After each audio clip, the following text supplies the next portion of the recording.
Vous êtes sur le point d'écouter un podcast intégralement sponsorisé par Volcanic.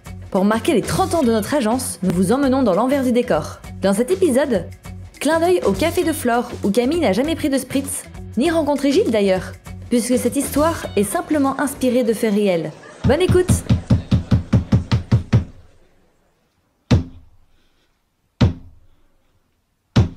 Je m'appelle Camille, j'ai 28 ans et je voulais absolument être chef de projet pour une agence événementielle.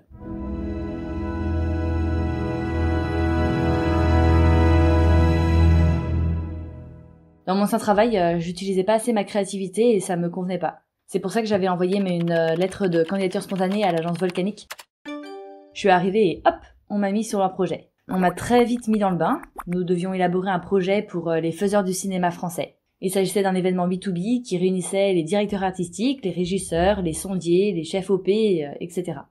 Le fil rouge, c'était bien sûr le cinéma. L'équipe travaille comme d'habitude en mode sniper, une idée, une étude, un budget. Jusque-là, très bien, je suis le mouvement. J'étais encore en période d'essai et je suis hyper stressée. J'avais un peu l'impression d'être sur le fil du rasoir, même si tout le monde était très sympa avec moi. Je me mettais quand même une pression de dingue et je veux tout faire pour y arriver. Camille, j'ai une mission à te confier. Eric commence à m'expliquer que ce qui l'intéresse le plus dans la création d'événements, c'est de générer du contenu intelligent. Il veut que le public ressorte grandi de ce qu'il a écouté.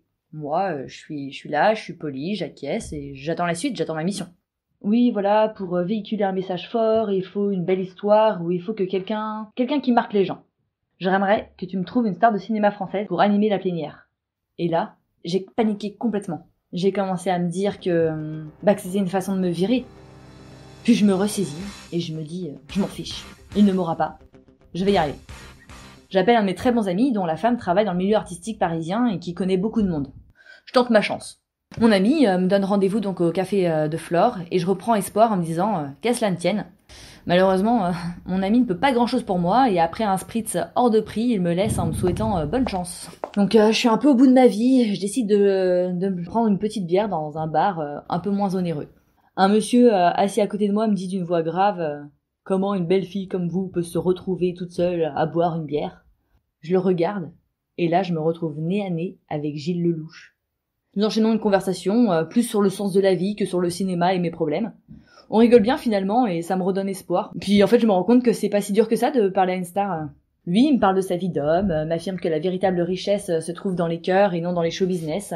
Je me sentais bien avec lui comme avec un vieil ami. Je lui dis que je suis venue boire une bière parce que j'avais besoin d'être un peu seule pour savoir ce que j'allais faire de ma vie et que lui, Gilles Lelouch, m'avait réchauffé le cœur. Je vois qu'il est ému et il griffonne quelques chiffres sous un sous-boc de bière et il me dit si un jour tu as besoin, appelle-moi.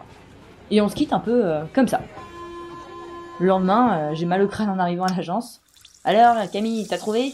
Ah non, pas encore, mais j'y vais là. Et je me dépêche de filer derrière mon ordinateur. J'appelle toutes les agences d'acteurs que je peux trouver sur le net. Je cherche même dans la demeure des stars vivant à Paris, fouille leur page Facebook, envoie des messages sur Instagram. Évidemment, personne ne me répond. Au bout de 2 jours, je suis au bout du rouleau et je me dis que j'ai vraiment tout essayé. Je fouille dans ma poche pour chercher mon paquet de cigarettes et là, je tombe sous le sous-boc que Gilles Lelouch m'avait donné. Je me revois encore fixer le numéro, le cœur battant, l'esprit ailleurs, et puis je me dis, allez Camille, je l'appelle. Je suis en bas de l'immeuble de l'agence, la rue grouille de monde, j'entends la sonnerie du téléphone et une voix bourrue me répond. Allô, c'est qui ? Oui, c'est Camille, on s'est vu dans un bar, vous m'avez dit que, si j'ai besoin d'aide, vous allez m'aider ? Ah mais oui, bien sûr, qu'est-ce que je peux faire pour toi là ? J'ai les genoux qui flanchent, mais bon, j'ai pas 36 solutions, c'est ma dernière chance, alors je me ressaisis et je lui explique ma situation.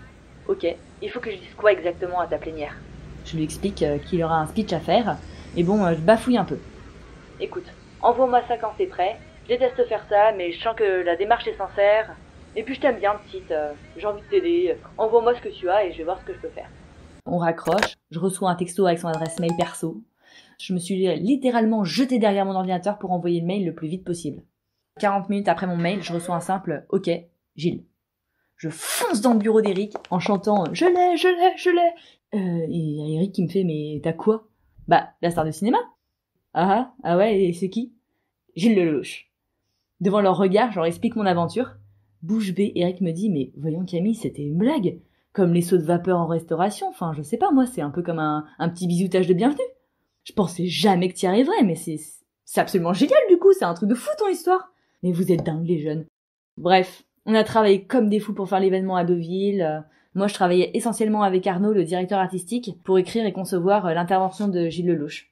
C'était mon premier événement volcanique. J'ai des frissons quand j'y pense. Ça fait maintenant 3 ans que je travaille chez Volcanique. Chaque jour, je rencontre des gens passionnés et passionnants. Et puis de temps en temps, Gilles, on va boire un verre pour discuter de l'avancée de nos vies, comme des vieux amis. Il faut juste faire confiance à la vie, saisir les opportunités qui s'offrent à vous et leur donner du sens. Vous venez d'écouter l'un des épisodes de la série Backstage Project, le premier podcast événementiel de l'agence Volcanique. Ne manquez pas d'écouter et de partager nos autres épisodes et surtout, dites bien au monde entier que l'événementiel est un univers fantastique qui offre d'immenses champs des possibles. Merci de votre écoute et de votre soutien.